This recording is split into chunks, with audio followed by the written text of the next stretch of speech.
May the words of my mouth and the meditations of my heart be acceptable to you, O Lord, my rock and my redeemer. Well, in today's gospel from Matthew, we encounter two really desperate people. A synagogue leader whose daughter has just died, and a woman who's been hemorrhaging for 12 years. Both have arrived at a place where they can no longer rely upon their own resources. Both have reached the end of their ropes, and both turn to Jesus. I suspect that most of us know something about this experience. There are moments in life when we discover that determination alone is not enough. There are burdens we can't carry by ourselves, wounds we can't heal by ourselves, and questions we cannot answer by ourselves. And that is where we find this woman in today's gospel. For 12 years, she has suffered. 12 years of pain, 12 years of uncertainty, 12 years of being ostracized, 12 years of being alone, 12 years of disappointment. In Mark's telling of the story, we learn that she had spent everything she had on seeking a cure. She had pursued every avenue available to her. She had invested her resources, her energy, and her hope in one remedy after another, and still she suffered. Then she heard about Jesus. Somewhere along the way, she had been convinced that Jesus could do what no one else had been able to do. She makes her way through the crowd and says to herself, "If only I touch his cloak, I will be made well." So the picture up here is, it's in a kind of in a shrine or a museum in Israel, and I was just profoundly taken aback when I saw the photo. It's a photo I took of this painting, and it's just the perspective is at foot level, and you can see the woman reaching out to touch his cloak. It's very meaningful, I think. But when she spoke, "If I only touch his cloak, I can be healed," she was fully confident that that healing would occur. There was no wavering, no calculation, and she didn't say, "Maybe if I touch his cloak." She said, "If only I touch his cloak." It's simply her faith. And she reaches out, and Jesus felt her touch his cloak, and he said, "Take heart, daughter, your faith has made you well." So I grew up, and I've spent my entire life in the state of Wyoming. Wyoming is one of those states in the West that just has straight lines for borders. And in the middle of Wyoming, we're from one corner to the other. In Casper, it's about right in the center. That's where I grew up. And in Casper, there's a place called the Wyoming Rescue Mission. And the Rescue Mission serves those peoples on the margin, the homeless, the hungry, the addicted. And the Episcopal Church in Wyoming has a relationship with the mission. And over the years, I've had a chance to spend some time there with the folks that are going through, that run the mission, and the folks that are going through recovery there. And I've learned a lot from those people. I've learned a lot about Jesus from them. Because most of the people that arrive there are like Jairus, the leader of the synagogue, and like this woman. They are lost. They have nothing. Due to their problems, personal problems, when they end up at the mission, that's pretty much as far down as they can fall. They've lost their families, they've lost their homes, They can't hold a job. They've lost their sense of purpose and their self-worth. And a lot of them have spent years looking for an answer. They've tried promises. They've tried programs. They've tried willpower. We all know during Lent how long willpower lasts. They've tried convincing themselves that tomorrow would somehow be different than today. But eventually they come to a realization that's both painful and liberating. I can't save myself. Many of the people at the rescue mission eventually arrive at a profound realization. They cannot carry the weight of recovery alone. So they lean on the only thing they have. They lean on Jesus. Their sobriety depends on Jesus. Their recovery depends on Jesus. And their hope depends on Jesus. They learn to place their trust in something larger than themselves. And whenever I spend time there, I come away greatly encouraged. The people at the mission have a clarity of faith that can inspire all of us. They know exactly where their strength comes from, and they know exactly who's carrying them through to the next day.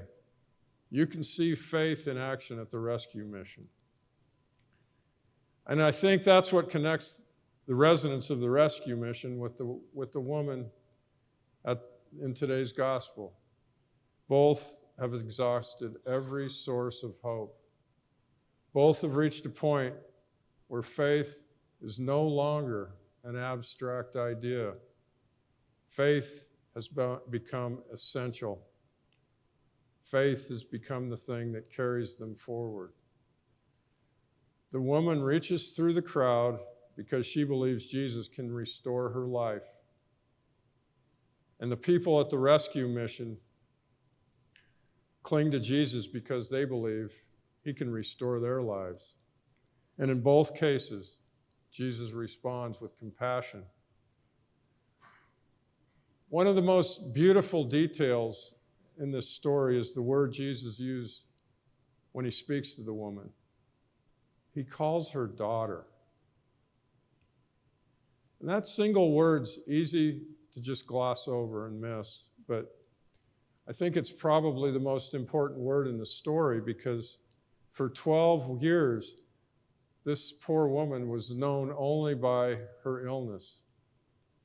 She didn't, in the story, she doesn't receive a name. We don't know what her name is. And all we know is that she was the hemorrhaging woman. But her suffering was her identity. Her illness was her identity. She was known as the woman who bled, the woman who suffered, the woman who carried her burden year after year. But Jesus sees something deeper. He sees her true self. He looks beyond her condition and calls her daughter. Before he restores her health, he restores her identity. And before he addresses her illness, he reminds her that she belongs. And that transformation happens every day in places like the rescue mission. A man arrives there believing that his identity is addict. A woman arrives there believing that her identity is failed mother. Someone comes through the door convinced that they are broken and beyond repair. And slowly, through prayer, intercession, recovery, community, and faith, a different truth begins to emerge. They discover that they are children of God. They discover that discovery changes everything. Because lasting transformation rarely begins with behavior. It begins with identity. And when people understand that they're loved by God, claimed by God, and valued by God, they begin to see themselves differently. And when they see themselves differently, they begin to behave differently. They begin to live differently. And the challenge for us this morning is to recognize that this gospel story is not only about a woman who lived 2,000 years ago, and it's not only about people living in a rescue mission in central Wyoming. It's about us. It's about all of us.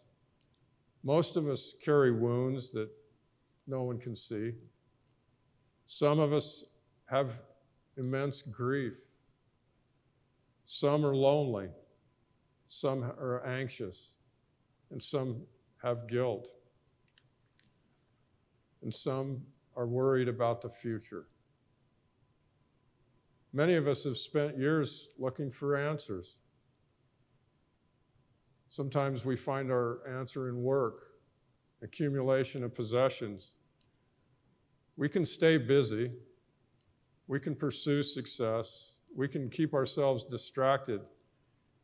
And we can convince ourselves that one more accomplishment or one more achievement will finally bring peace. Yet sooner or later, we often encounter a deeper question. Where will I place my trust? The woman in the story today placed her trust in Jesus. The residents of the rescue mission placed their trust in Jesus. And we all are invited to do the same. Now we know that God works through physicians, counselors, recovery programs, friends, and family. These are gifts from God, and they can play an important role in healing. Yet beneath all those gifts lies a deeper reality. Every one of us must eventually decide where our ultimate hope resides. And this woman found hers in Jesus. And the good news of today's gospel is that Jesus meets people at the end of their ropes. He meets the desperate father. He meets the suffering woman. He meets people struggling with addictions. He meets people burdened by grief. He meets people carrying wounds that no one else can see. And he meets us. And when he does, he speaks the same word that he spoke to the woman. Daughter, son, child of God. That is our identity. That is who we are. And when we know who we are, we discover that faith is more than just wishful thinking. Faith becomes the confidence that Christ is holding us, even when our strength is gone. Now, there's an old saying. You might have heard it before. When you reach the end of your rope, tie a knot and hang on.